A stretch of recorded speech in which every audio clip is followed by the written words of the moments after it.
Muy buenos días. Good morning, everyone. On behalf of the Modern Languages Department, through the head of the department, Dr. Olivia Diaz, and through the research coordinator, Dr. Macford,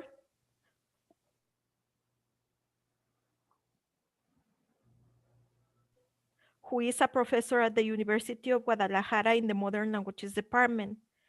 He concluded the bachelor's degree in teaching English as a foreign language at the University of Guadalajara. In 2015, he concluded the master's degree in English language and cultural studies at the University of Guadalajara. In 2015, he started working at the university. In 2016, he published his first book chapter titled Chicano Literature, a tool for the language classroom. In 2016, he earned his full-time position at the University of Guadalajara. He currently stands as an associate professor for the university. Since 2017, he has been sharing his work with the English language teaching community in different events and courses. Some titles are Beyond the Role Play Digital Products, an Alternative. Another one is Using Educational Technology in the English Language Classroom, an online ESP course for law students at the University of Guadalajara, Digital Educational Concordance, Lexical Borrowing in Caramelo from Sandra Cisneros. Professor Jonathan Guzman has been teaching English language for 11 years, and he has then been working at the University of Guadalajara for 5 years. Here, he has taught in 6 different programs: Centro de Lenguas Extranjeras, Licenciatura en Docencia del Inglés como Lengua Extranjera, Licenciatura en Didáctica del Francés como Lengua Extranjera, Maestría en Enseñanza del Inglés como Lengua Extranjera, Maestría en Estudios de las Lenguas y Culturas Inglesas, Master in Global Politics and Trans-Pacific Studies, where he has taught more than 20 subjects. His research interests are the teaching of English through specific purposes, educational technology, and Chicano studies. Please welcome Maestro Arturo Guzmán Moreno with the chat, the Chicano identity desde Ojos Mexicanos. Thank you for the introduction, Maggie. And firstly, I'd like to thank all the audience for the patience, students and colleagues from the department. Then I'd like to give special thank you to the chief of the department, Dr. Olivia Diaz. Then I have 3 special thank yous. The first one is for you, Maggie, for introducing me to Chicano studies, more specifically to Chicano literature. The second one is for Professor David Roset, who is now retired from the university, but he taught me the pedagogical side of Chicano literature and Chicano studies. And the third one is for Dr. Dora Melendez, who is the coordinator of the Master Lenguas y Culturas Inglesas. And well, she has given me the opportunity to teach a subject on Chicano studies. So those thank yous to start off with. We're a little bit late with time, so I'm just gonna go ahead and start with my presentation. So I will share my screen and hopefully you guys can follow.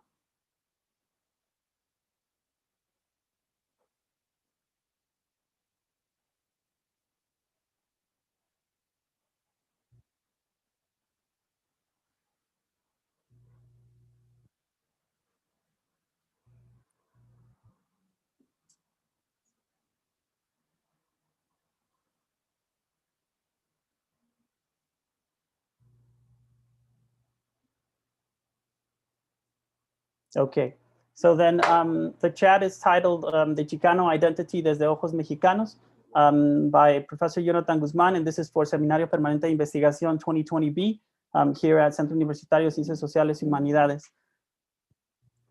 So what is my objective with this talk? Well, It's to share with you a short research that I conducted this semester concerning Chicano identity, and to at the same time share what side of Chicano identity we can start studying as teachers or as students, and integrating this part of as part of our classes or within our research purposes. So it's based on research, but it goes back to theory, theory that I have studied through some years now being involved in Chicano studies. So I start by talking about the research. The objective for the research was to collect the opinion of students from the Lidile program concerning Chicano identity. I did this in order to see how we could complement our understandings as Mexicans in relation to the topic. So where is the research carried out at Lidile? Who participates? Lidile students. I decided to focus on Lidile students because it's a community who's in contact with English, obviously, the teaching of English, and who's also influenced by migration. There are several students who have been to the States and back and forth. So that's like one of the main reasons, but also because it's a community that I have contact with, and I decided to collect the participants from one of my classes. So there you have like a why, no? Then why this side of research when it comes to Chicano identity? Because I think that we can go beyond of our understanding of Chicanos as researchers, students, and professors, no? And there's much to explore, and I hope to project that through this presentation. So how did I reach out to this community? Well, I did so with a 10-question survey, which I shared through Google Forms. So I received the replies, and I have selected a few to share with you here today. When did I do this? It was this semester. So my participants, I projected 70 participants for the research, but I only got 50 answers. So the first requisite was to confirm if students were graduates or a part of the Lidile program. And well, 100% well said yes. So I'm thinking that at least 25, 30 students were from one of my classes, and then the rest were people that I reached out to, graduates from my generation or other friends that I had in the program. The age range is divided in the following portion. So I have none 18, 19-year-olds participated in this research. We have 58% who's from age 20 to 24, then 24% who's from age 25 to 29, then 10% who's from age 30 to 34, and then 4% for people who are from 35 to 39, and 4% for people who are from 40 or more years old. So all the participants' quotes that I include in this presentation are left in their original words. So you may observe or may witness some typos, and I guess it's because some people responded through their cell phones. So this is just like introducing the research. And what I attempt to do is go question by question, share you the answers of the participants, and then see how we can complement those answers with theory in the side of Chicano studies. So the first question was, what is your understanding of Chicano? Yeah. And here's the response from participant 3, someone who has a Mexican background and was born in the USA. Participant 4, I think Chicano culture is a mixture of American and Mexican cultures. The people who grow up exposed to the two cultures develop a particular culture, which is the combination of both. In this culture, people show a mixture of linguistic patterns or characteristics of the other language. Participant 3, a Mexican American. I'm sorry, participant 8. Participant 11, a person from Mexican descent who was born and or raised in the United States and has a mixed Mexican, 2 times, American culture and heritage. Participant 19, a Mexican or Mexican descendant living in the US with a distinctive style, mostly seen on clothing and their house's interior design. Most times that style is so accompanied by a particular attitude, behavior that categorizes them as Chicanos. Participant 29, I believe it isn't an identity of someone, I believe it's an identity of someone who is Mexican-American living in the USA. So the answers are just taken from here and there. No participants are focused or are target as I share. I just tell you what they wrote, and then we test this or see how we can compensate this through theory, right? So when it comes to theory, Martín Rodríguez in 1995 defines Chicano in the following form. So Chicano hace referencia a las personas de origen mexicano cuya experiencia vital está marcada de forma sustancial por su pertinencia en cualquier nivel a la realidad estadounidense. So if we look at Martín Rodríguez's definition, we see that he's talking about pertinencia, but he doesn't really mention if it's by birth or if it's by the time that someone spends in the United States. So si es at whatever level, then it means that as long as you are identified with a Chicano culture, you could say that you are Chicano. We'll see some examples, no? But when we're talking about Chicano, it's important to understand that there are other terms that, that relate to Chicano and could be distinguished or could influence the Chicano identity. These terms are Californio, Pocho, Mestizo, La Nueva Mestiza in words of Gloria Anzaldúa, and this neologismo Chican X at the end, right? So I start by going through California, and to do that, I'm going to share with you a very short video, which is 1 minute long, that gives us an example of California. So here we go. I remember the day they buried El Californio in the backyard. He left the will and left everything to my father. But he made it very clear.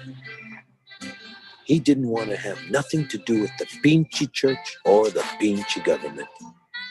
He wanted to be buried right behind the house under the cornfield.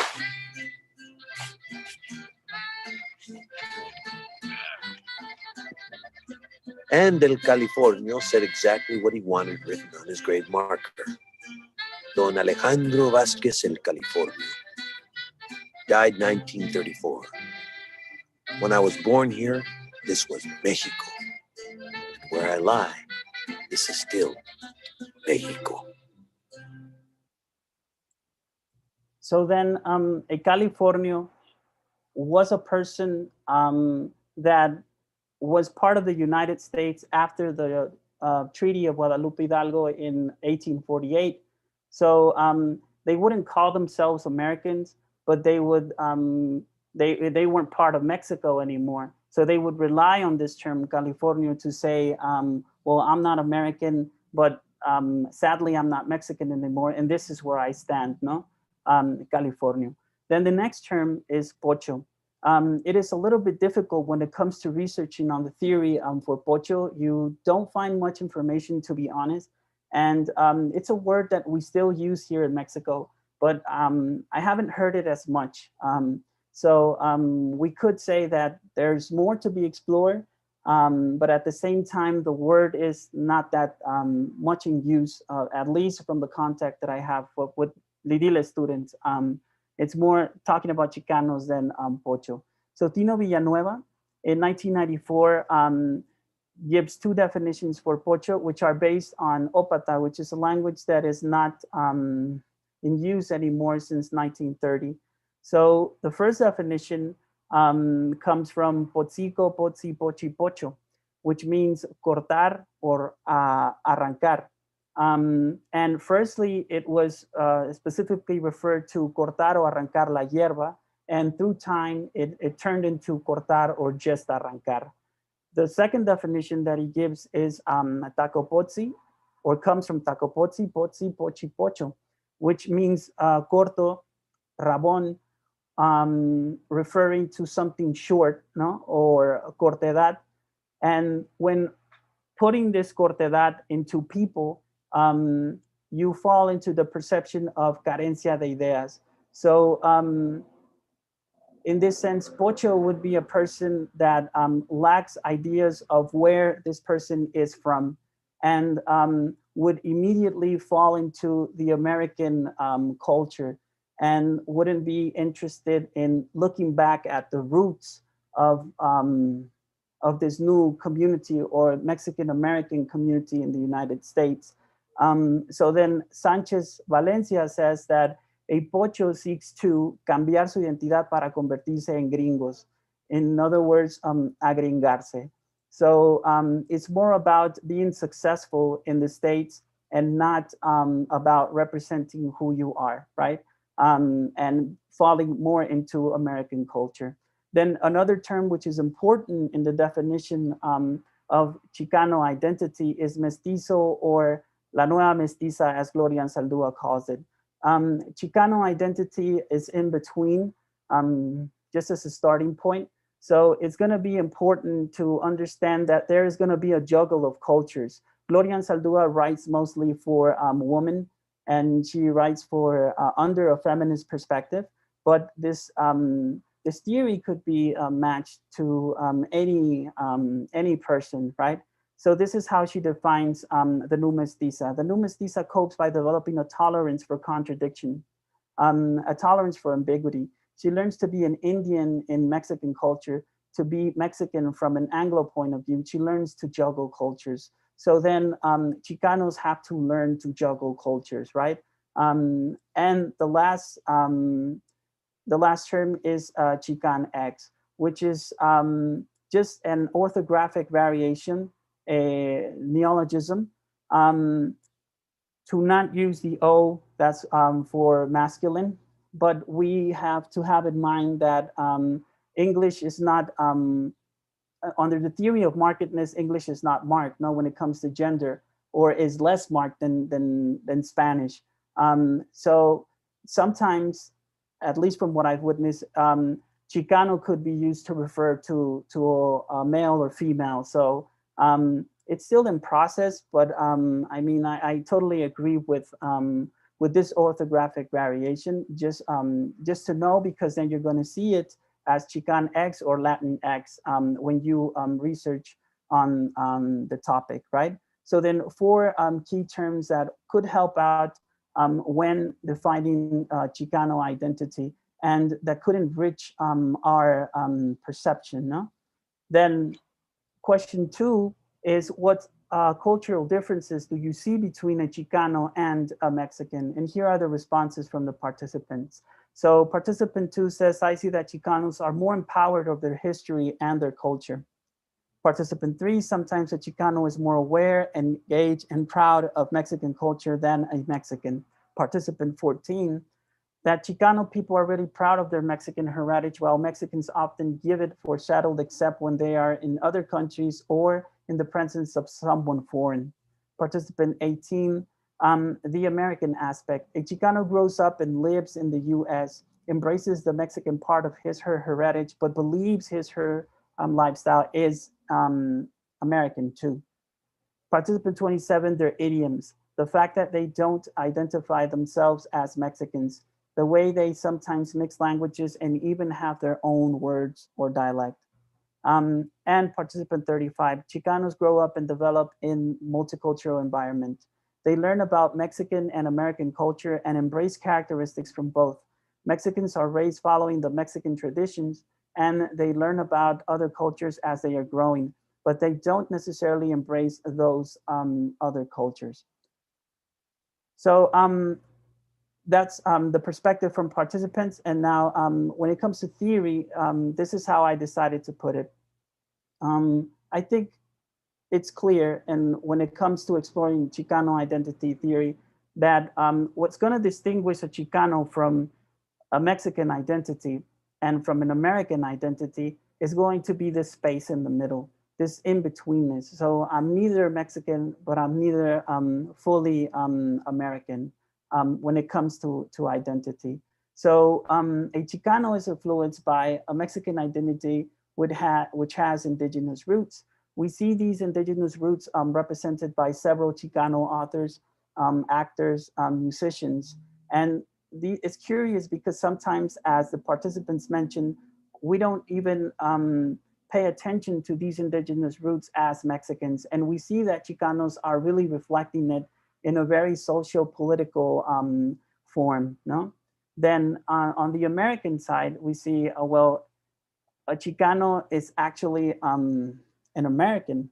And it's a little curious because if you go back to question 1, you see that the majority of participants talk about a Mexican American, but reality is that Chicanos are American, and then they decide if they want to be labeled as Mexican Americans, then probably as Latino, and then if they feel identified with Chicano identity. So American identity is very influenced by multicultural roots. And it's not only gonna be that a Chicano is influenced by the Mexicans in the United States, but other Latinos and Afro-American culture is gonna play an important role. So the major difference then is right in the middle, in the in-betweenness, and what we call that third space, you know, that third world. Gloria Anzaldúa calls it Borderlands La Frontera, or it's also called Aztlán, and that's in the following slide. Yeah. So Aztlán is it's a mythical place. So right now I'm going to refer to Aztlán under the Chicano perspective, but as we move on in the presentation, I'll go back to Aztlán from a Mexican perspective. So Aztlán is basically what was sold what was sold to the United States through the Treaty of Guadalupe Hidalgo. So what happened here is that Texas in 1836 was the first state or the first part of Mexico to be independent, no? Then in 1845, the United States wanted to keep Texas. So the Mexican people refused to give away Texas just like that. And in 1846, the Mexican-American War started, no? Which concluded in 1848 with the Treaty of Guadalupe Hidalgo, but 3 states, to call it, or parts of Mexico were sold to the United States. It was actually 2, but it's put as 3. So it was California, New Mexico, and Texas. And that's why we see the term Californio, and we also have that term Tejano. For New Mexico, that's like right in the middle. We could say that maybe they identify themselves as Mexicans, right? But there wouldn't be, because if you're thinking on California and then saying, okay, entonces los de Nevada or los de Utah, how do they call themselves? Do they call themselves Nevadeños or Utanos? No, they don't, right? It's based on these 3 states that were conceded to the United States through the Treaty of Guadalupe Hidalgo. We have California and Tejano. So Chicanos will go back to Aztlán to feel identified, to say this is our land and this is the space that we have when it comes to being part of the United States. This is where we can lean on, no? And this is a place where we actually have like the majority of Mexicans. So then what do we see in this third space? It's going to be language first that is going to distinguish Chicanos from Mexicans, answering question 2, because we see Spanglish here. It's going to be gastronomy. Gastronomy in the sense that it's given a twist. For example, taco. It's not the same as like in Taco Bell, no, a Mexican taco to Taco Bell. So you start seeing those combinations of culture. It's going to be the history. They are influenced by American history. And it's going to be the symbols that Chicanos find to represent themselves, such as dress code, for example, right? So it's not a mere fact of selecting things from Mexico, from the United States to make a third space, but to understand also an adaptation process. And this adaptation process sometimes is a little bit harmful for Chicanos, because they believe that they are used to saying things in a certain way or to believing in things in a certain way, but this is not how it is seen when it comes to the United States. This is not how it is seen when you go back to Mexico. So you have to adapt to these other two worlds. An example of this adaptation is the following extract, no, from Norma Larcón in Callahan. So what part of Texas are you from?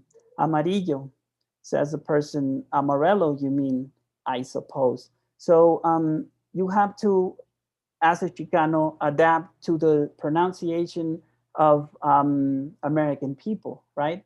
And you know that the roots are Amarillo, but Amarello is what is going to be accepted in the American community. And sometimes I feel that we don't address this when it comes to theoretical matters, and we just see Chicanos as picking and choosing, but it's actually a way of just coping with their realities. Then question 3, how would you describe the language of Chicanos? Participant 1 says, Spanglish or English. I have heard that some Chicanos do not speak Spanish, but they understand it because it was the language of their grandparents and their parents. Participant 13, Spanglish. A beautiful dance between English and Spanish, the birth of a new way of communication, the marriage between two cultures who have interacted with each other for centuries. Participant 14, really interesting.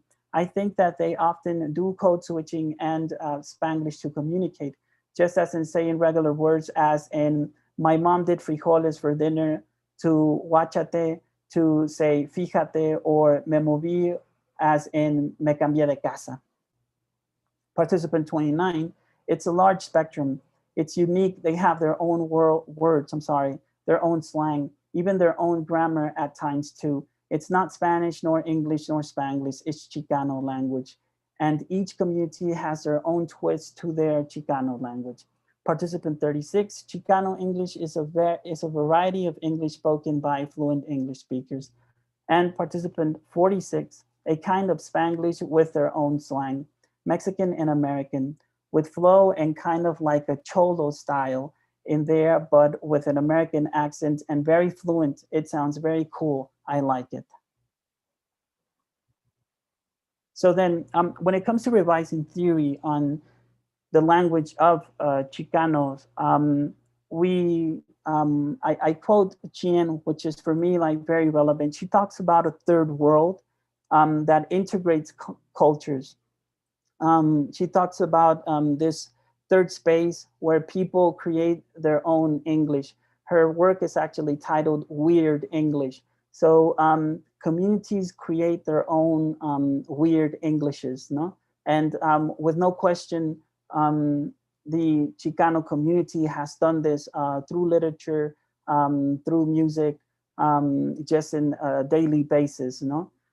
Bruce Novoa, in 1982, uses the term interlingualism, which is the constant tension of two languages at once, no? So two worlds come together and they collide. And there are things that are going to be, that are going to fit in perfectly, but others that have to be shapen through time in order to fit in, right? And at some point, we also have this here in Mexico, not just the Chicano community, because English is so global that it starts having this constant tension with Spanish, and we start creating this form of interlingualism, not at that range, but at a short range when it comes to Mexico. One of the participants mentioned Chicano English. This is fully explored by Carmen Fott in 2003.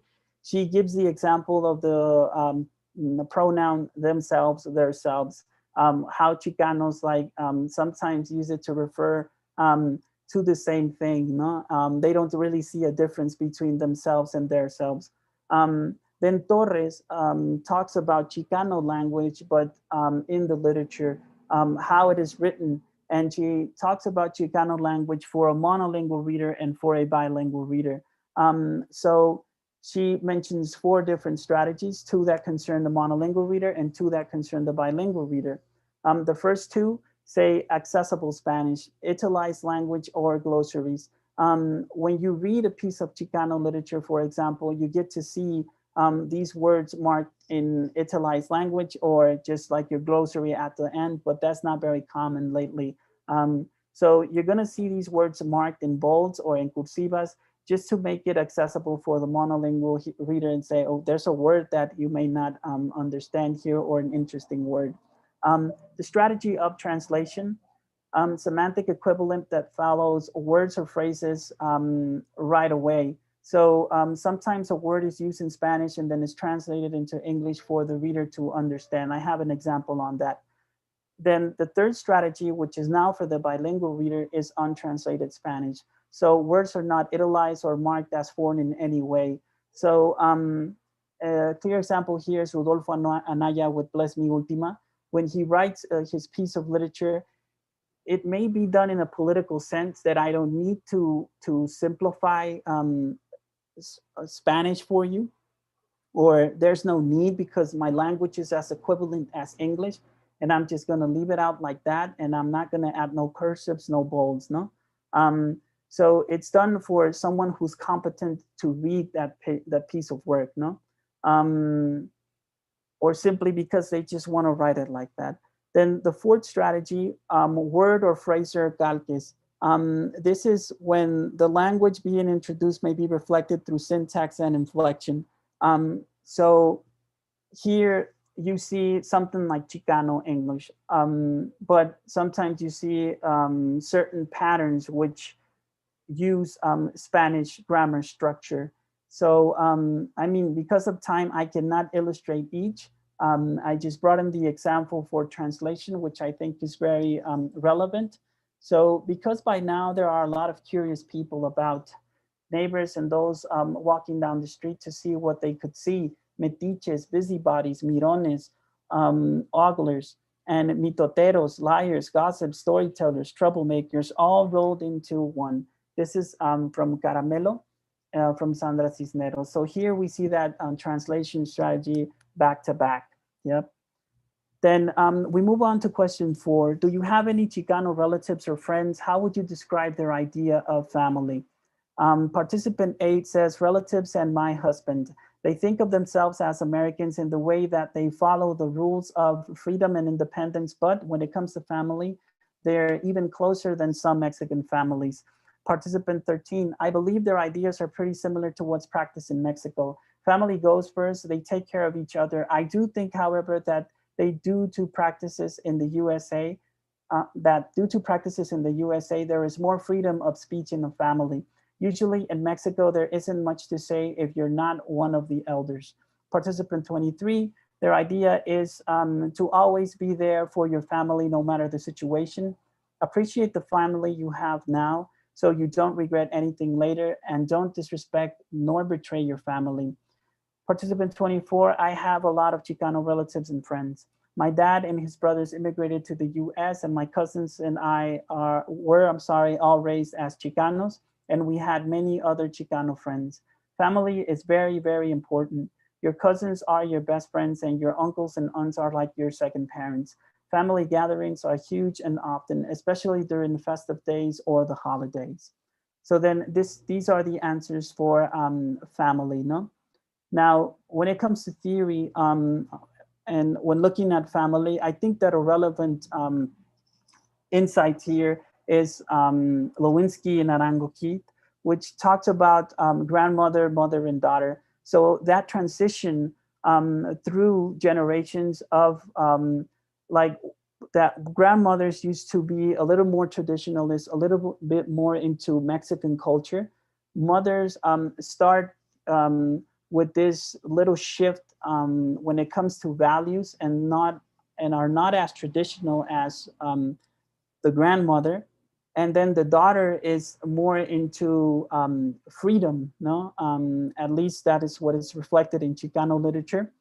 And the daughter seeks to take what Gloria Anzaldúa mentions, like what's convenient for her from American culture and from Mexican culture. So it's very interesting how the role of woman is explored in Chicano literature. You may find two books which are very relevant and do illustrate this point. These are Erika Sanchez, I'm Not Your Perfect Mexican Daughter. I think the title right away says it. Because of time, I cannot fully give you a summary on it. Reina Grande, The Distance Between Us, because it's also important to understand that in Chicano family, we're talking about separation. It's very common that maybe the father migrated first to the States and then the mother, which is the case in The Distance Between Us, that the mother and the father go to the States and the kids stay here in Mexico and they live with their grandmother. So we see that separation, when it comes to talking about family in Chicano literature.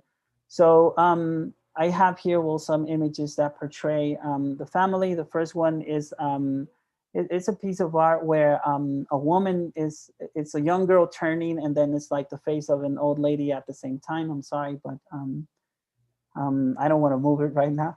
And well, the second one's a mural which portrays the Mexican family, and there you can see that the father is the main figure.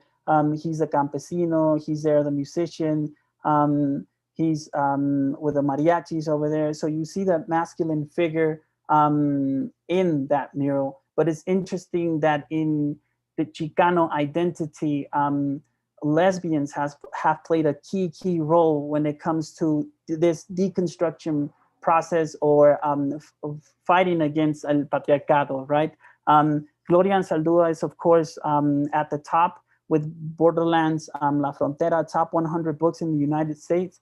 The New Mestiza, she clearly talks about what is it like to be lesbian, what is it like to be lesbian in a Mexican culture, then in a Chicano culture. So there's a big impulse when it comes to the examination of what is believed to be family to Chicano people through these feminist writers. Anne-Louise Keating, who follows the work of Gloria Anzaldúa, a relevant piece is Light in the Dark, Luz en lo Oscuro, rewriting identity, spirituality, and reality. They always talk about this deconstruction process, what should we stop believing in and what should we do to be better people.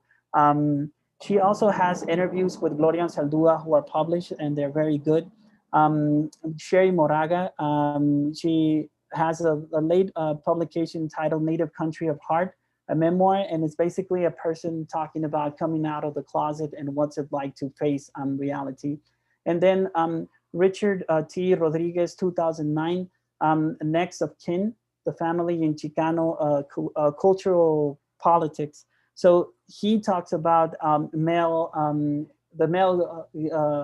gay male community, and that's very overlooked very fast. If we look back at El Movimiento Chicano, you see Cesar Chavez in the 1960s representing Chicanos in the United States.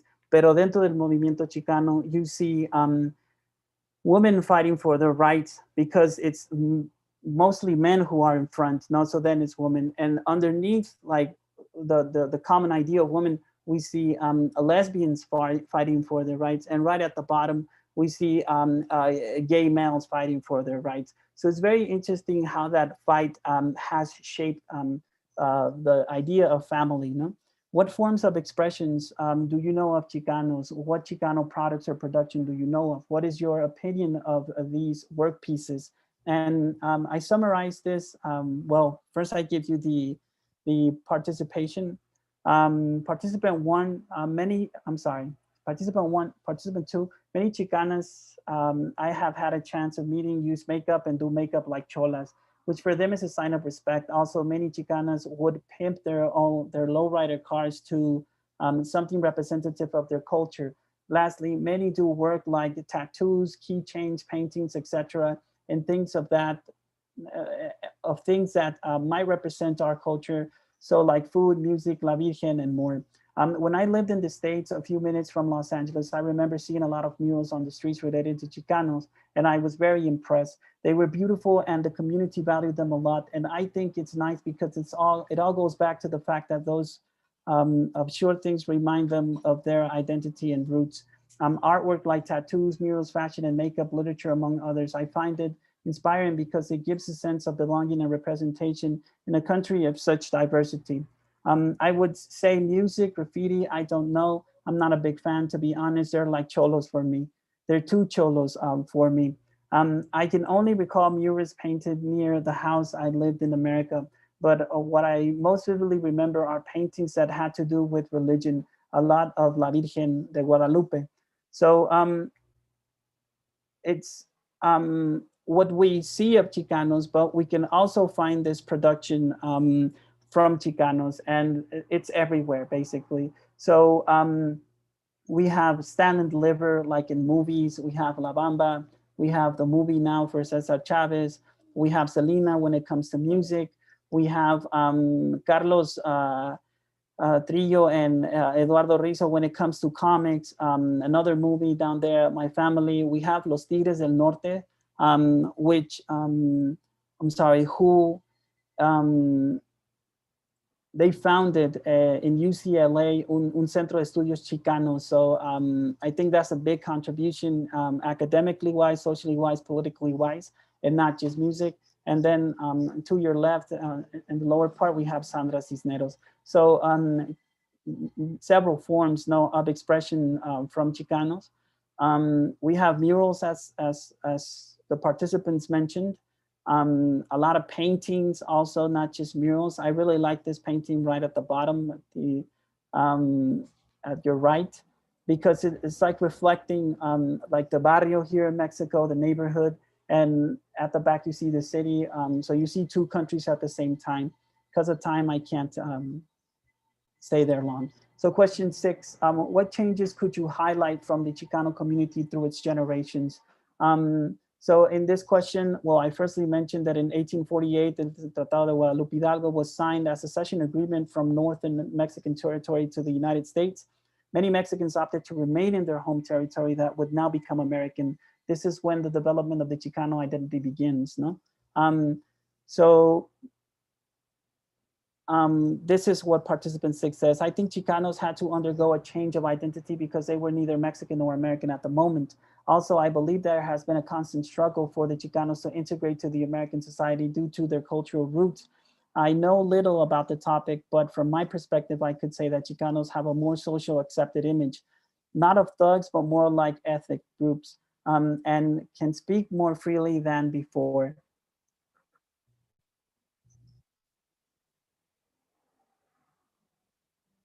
Then participant 27, the freedom of expression and recognition as identity. Participant 30, it has got bigger, and it is getting bigger and bigger with all the new generations being raised and born with Chicano parents. I remember 7 years ago, there expressions such as parquear were really expressed by many Mexicans in USA without being ashamed of it. Currently, I think those expressions are widely known and are being more accepted. So some of the participants believed that I was meaning forms of expression as a way of speaking, but I was meaning more into how do you reflect or how Chicanos reflect their identity.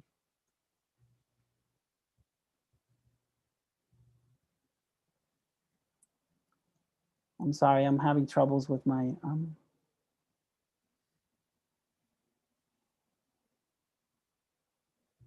Okay, so then question 6, when it comes to theory, we see the generations of Chicanos. We see the creation generation, which is the Treaty of Guadalupe Hidalgo in 1848, racial and ethnic discrimination and economic domination. Entonces, this is a generation that really battles with this new way of living. Second generation, migrant generation, se le conoce, migrant generation is in the 1900s, no? So it's a massive migration due to the Mexican Revolution to the United States, and Mexican lower social class, lowest of the social class US class. So what I mean here is that these people migrate because they were seen as inferior in Mexico, and then go to the States and they're seen as inferior in the States. So it's like from Guatemala to Guatepeor, what people common saying, no, here in Mexico. Then Mexican American generation self-identified as a lawful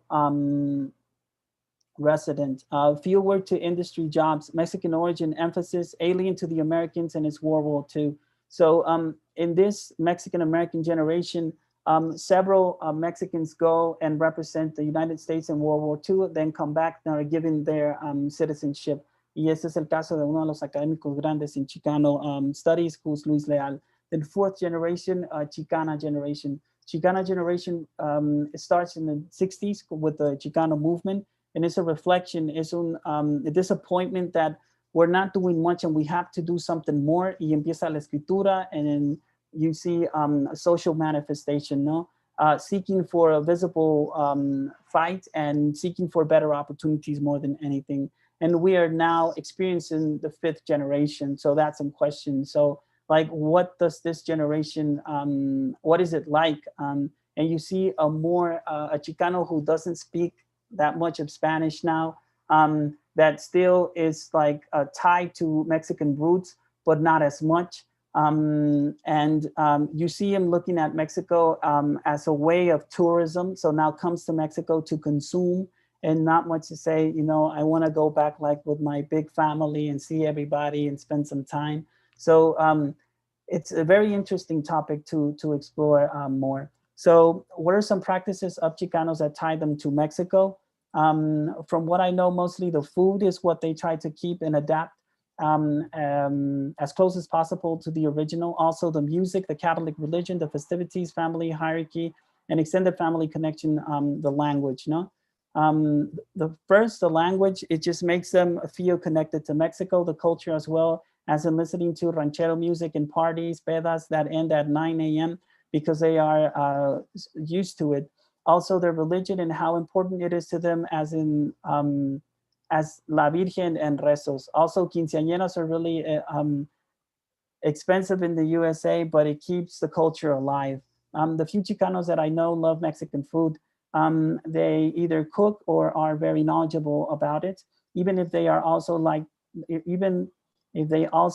to merge American and Mexican food, they lean towards Mexican food the most. The Guadalupano myth, the Day of the Dead, Mexicans' independence, Cinco de Mayo, among others. And of course, the language spoken in their families. Our traditions like Dia de Muertos or Dia de los Muertos, quinceañeras, and food, while I personally think food is the strongest one. It may be seen cheesy, but food doesn't only feed our bodies, but our souls too. A small way to keep us connected even when far away. So in relation to it, we can see that Chicanos have a lot of practices that are gonna tie them to Mexican culture. And we see this through businesses that they have, for example, Tito's Tacos, and I'm sure many of you have heard of these. Listening to radio or podcasts, they either produce it or they listen to it to feel connected to that Mexican culture. So one example is Chicano Radio Network USA. That's for Chicano Oldies, Chicano Soldies, and Chicano Rock, and it's in English. The Charro Azteca podcast. So topics only a Chicano will understand, but also share our experiences, and it's done fully in English. And some YouTube channels, for example, Kayla Marie, who's a makeup artist. Pero Like is also a YouTube channel. That's like everyday topics, but referring to Chicanos and referring to Latino culture in the States. So these practices will clearly demonstrate and tie them to Mexico, no? Here I have a study that I did in my master's, where we see that this is from Borrowings in Caramelo Puro Cuento, the novel. And we see that the words mostly used when inserted Spanish in the English text are related to gastronomy, then cultural objects, flora, people, locations, fauna, and fungi. No, so that's basically like the categories, and it's clear that gastronomy is going to be that #1 connection. Where do you believe Chicanos' home place is and why? Mexico, I think they feel attached even if they don't live here. Wherever they want to choose to call their home. Borders are imaginary, and whoever takes them seriously is delusional. Besides, no one should have a saying over someone else's life. So I'm going to speed up here. I mean, there are several opinions, and it's mostly that the Chicanos can either choose to be here in the States or in this in-betweenness, no? And that borders should not exist. as I said in the beginning, I was going to go back to Aztlán. So Aztlán is, it's known, well, the meaning is Ciudad de Garzas, which is a mythic place. Que Aztlán was home of the Aztecs, no? So Aztecs meaning that you are from Aztlán. And Aztecs decided to migrate and will create what's Tenochtitlan, and then their identity changed from Aztecs to Mexicas, no?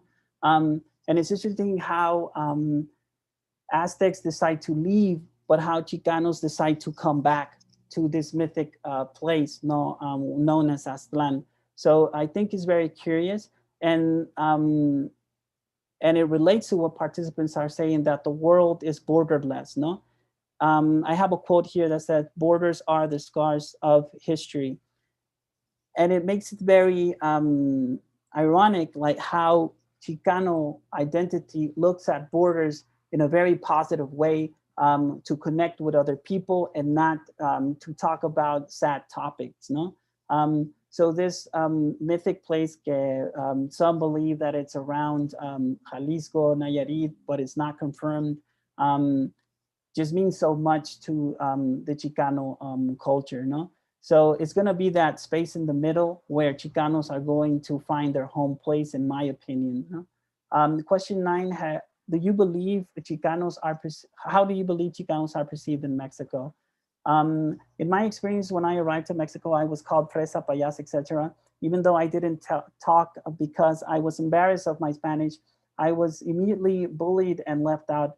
It was hard because back in the US, I was proud of being Mexican, but in Mexico, I felt left out. I think that we're always immediately thought of as being cocky, even though it's not the case. We are also a very, very easy target for mockery and laughter due to our lack of knowledge on some cultural aspects in societal terms. I think it's easier to make fun of us than to understand us. Even if it were the other way around, it wouldn't be as looked over. After the ordeal, I have a different experience. I noticed that in some cases we are treated special. A lot of people would treat me nicer after learning I was from the US. A lot of people automatically assumed I had money or a nice life. So it can go one or two ways. And this is a very interesting question, because when you look up Chicano, you're immediately going to find this on the web, no? And a lot of people and a lot of the participants mentioned the word cholo. People tend to think that Chicanos are just cholos. But the reality is that they are, well, they're basically everywhere when it comes to representing Chicano identity. And we have here some celebrities. We have Ana Castillo, we have Luis Leal, we have Erika Sanchez, Cesar Chavez, Richard Valens, Florian Saldúa, Cisneros, Amparo Ruiz de Burton, que es la primera mujer en escribir una novela chicana, Don Luis Leal, who died at age 102 and published more than 400 articles, and received a medal from Salinas de Gortari, from Bill Clinton, who served as a military in the Second World War, and he came back to the States, and well, he got his citizenship.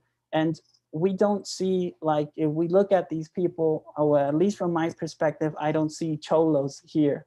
And I think it's important to look back and say, am I really exploring like Chicano identity, or is it just being stereotyped?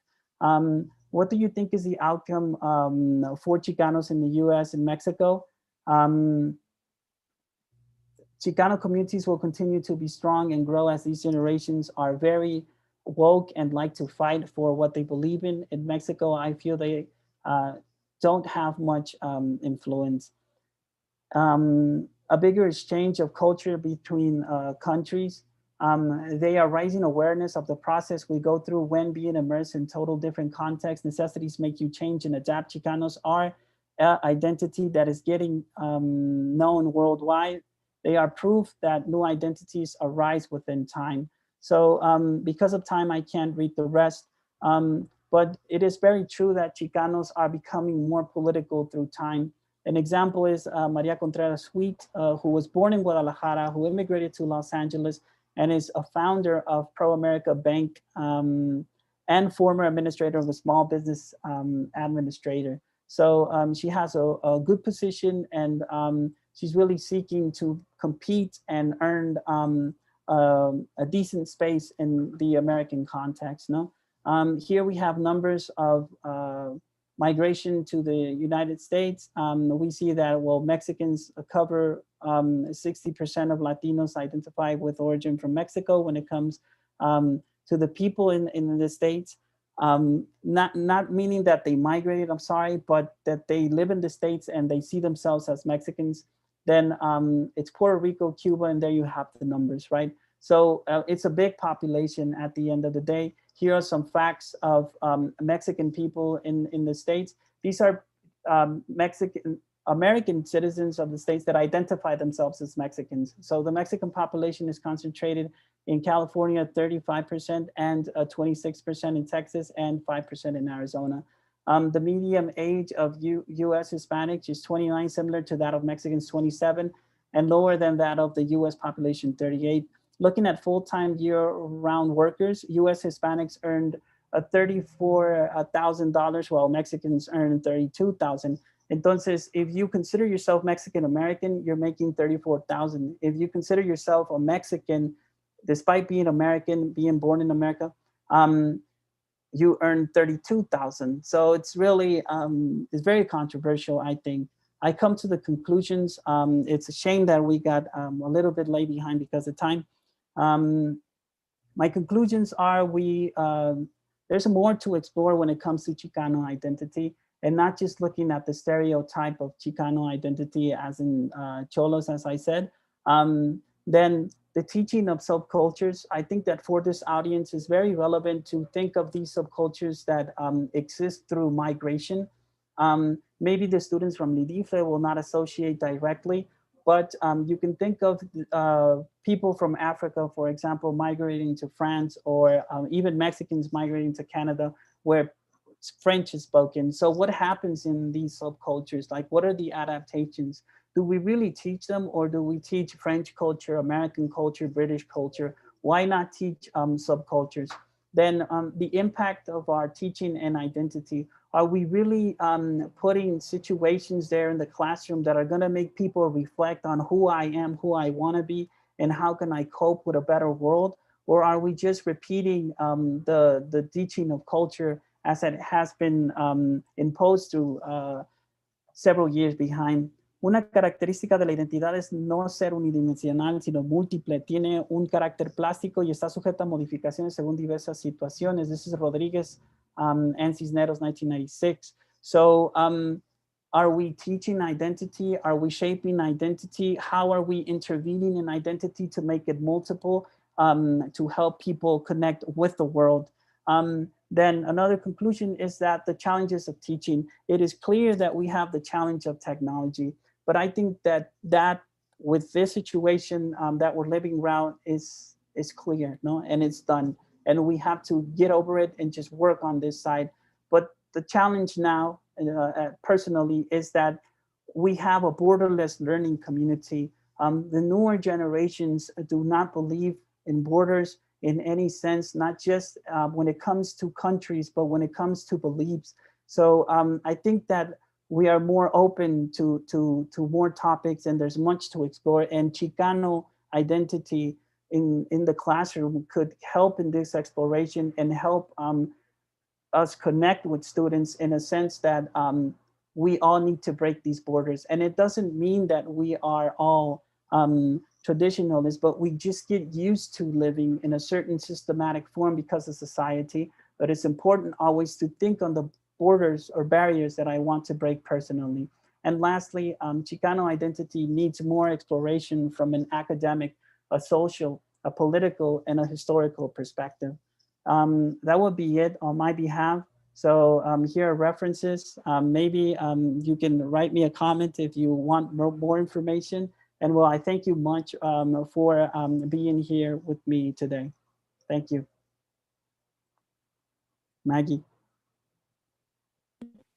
On behalf of the Modern Languages Department, we thank you for listening to Professor Jonathan and to his talk. Unfortunately, there is no time for questions, but I guess Professor Jonathan will be willing to answer some of them through his email or some other sort of channel. You all are invited to 2021 Seminario Permanente Investigación. Thank you very much. This is all for today. Thank you, Jonathan. Thank you. Bye-bye.